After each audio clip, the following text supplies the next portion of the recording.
وآلہ وسلم کے پیارے دیوانوں، ہم لوگ دنیا میں اپنی زندگی کے شب و روز کو گزار رہے ہیں، اور ہم لوگ اس دنیا کے اندر جس مقصد کے تحت آئے ہیں، شاید ہم نے اپنے آمد کے مقصد کو فراموش کیا ہے۔ ہم نے کبھی یہ سوچا کہ ہم دنیا میں کیوں آئے تھے، ہمارے دنیا میں آنے کا مقصد کیا تھا، اس دنیا میں قدم رکھنے کا مقصد کیا تھا۔ بہت سارے لوگ یہ سوچتے ہیں کہ دنیا میں اس لیے آئے تاکہ ہم یہاں کھائیں پیئیں، موج مستی کریں، عیش کریں، اور پھر اپنی زندگی کو پرکیف بنائیں۔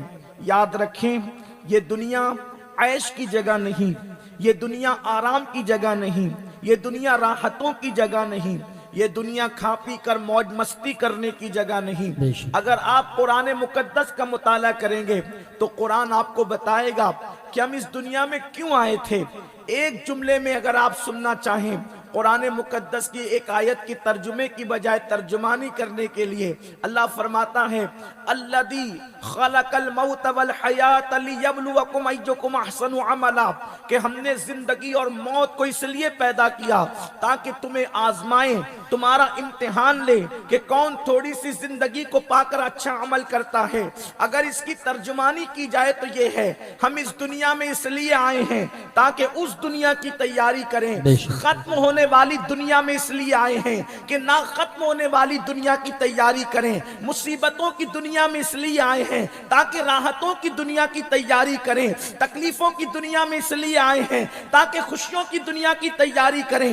یہ دنیا ختم ہوگی، یہ دنیا فنا ہوگی، اور اس دنیا کے بعد ایک دنیا ہے جسے آخرت کہتے ہیں۔ اور اللہ اکبر، انسان کے دو ہی ٹھکانے ہوں گے، منزلیں دو ہیں، اس کا انتخاب آپ کو کرنا ہے۔ بہت دل کے کانوں سے آپ کو گفتگو سننی ہے، میں بہت دیر تک کے گفتگو نہیں کروں گا، میں آپ کے بس جتنا ذوق آپ کا سلامت رہے گا۔ منزلیں دو ہیں، منزل کا انتخاب آپ کو کرنا ہے۔ قرآن نے بھی بیان کر دیا دو منزلیں کون سی ہے، ایک کو جنت کہتے ہیں، ایک کو جہنم کہتے ہیں۔ اب آپ کہاں جانا چاہتے ہیں؟ یاد رکھیں، انسان جب منزل کا انتخاب کرتا ہے تو اسی راستے پر چلتا ہے۔ ایسا کبھی نہیں ہوگا کہ بریلی کے راستے پر جانے والا لکھنؤ پہنچ جائے یا لکھنؤ کے راستے پر جانے والا بریلی پہنچ جائے، اس لیے کہ دونوں کی سمتیں مخالف ہیں، دونوں کی سمتیں الگ الگ ہیں۔ اگر تعین آپ کا بریلی شہر ہے تو آپ کو اسی راستے پر جانا ہوگا، اور اگر آپ غلط راستے پر جائیں گے تو کہنے والے نے کہا ہے غلط روی سے منازل کے بہت بڑھتے ہیں، غلط روی سے منازل کے بہت بڑھتے ہیں۔ مسافروں، روش کارواں بدل ڈالو۔ اگر آپ غلط راستہ جائیں گے تو اپنی منزل سے دور ہوتے چلے جائیں گے۔ منزلیں دو ہیں، یا تو آپ کو جنت میں جانا ہے یا تو آپ کو جہنم میں جانا ہے۔ آپ نے کس راستے کا انتخاب کیا ہے؟ قرآن کہتا ہے ان الابرار لفی نعیم وان الفجار لفی جحیم۔ ہم نے نیکوں کے لیے جنت بنائی ہے اور ہم نے گنہگاروں کے لیے، پاپیوں کے لیے، فساق و فجار کے لیے جہنم کو تیار کیا ہے۔ آپ کس کا انتخاب کر رہے ہیں؟ میرے پیارے آقا صلی اللہ علیہ وآلہ وسلم کے پیارے دیوانوں، جنت میں جانا ہے یا جہنم میں؟ آپ کو راستے کا انتخاب کرنا پڑے گا۔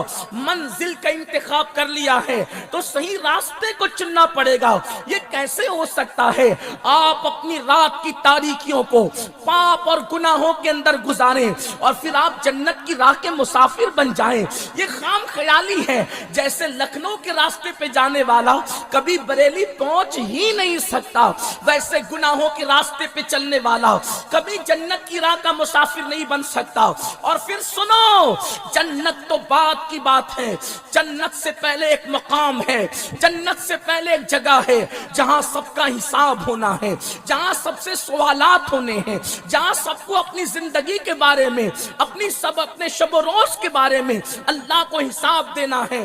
اللہ اکبر، اسے میدان محشر کہتے ہیں۔ اللہ اللہ، میدان محشر کیا ہے؟ اللہ اکبر، وہ میدان محشر جس کے بارے میں قرآن کہتا ہے۔ قرآن کیا کہتا ہے میدان محشر کے بارے میں؟ قرآن کہتا ہے یوم یقوم الروح والملائکہ صفا لا یتکلمون الا من اذن، کہ قیامت کا دن وہ دن ہوگا، قیامت کا دن وہ دن ہوگا جس دن جبریل امین اور ان کے ساتھ سارے ملائکہ اللہ کے خوف سے، اللہ کی ہیبت سے تھر تھر کانپتے ہوں گے۔ ذرا میری قوم کے جوان یہ سوچتے ہیں، کبھی آپ نے سوچا وہ معصوم وجود جن کو فرشتہ کہتے ہیں، فرشتہ جن کو کہا جاتا ہے، اور وہ بھی فرشتوں کے سردار جبریل امین سید الملائکہ، جب اللہ کے خوف سے میدان محشر میں کانپ رہے ہوں گے، اس وقت ہمارا کیا انجام ہوگا، اس وقت ہمارا کیا حال ہوگا؟ ہم نے دنیا کی رنگ ریلیوں میں میدان محشر کو بھلایا، ہم نے دنیا کے کھیل کود میں میدان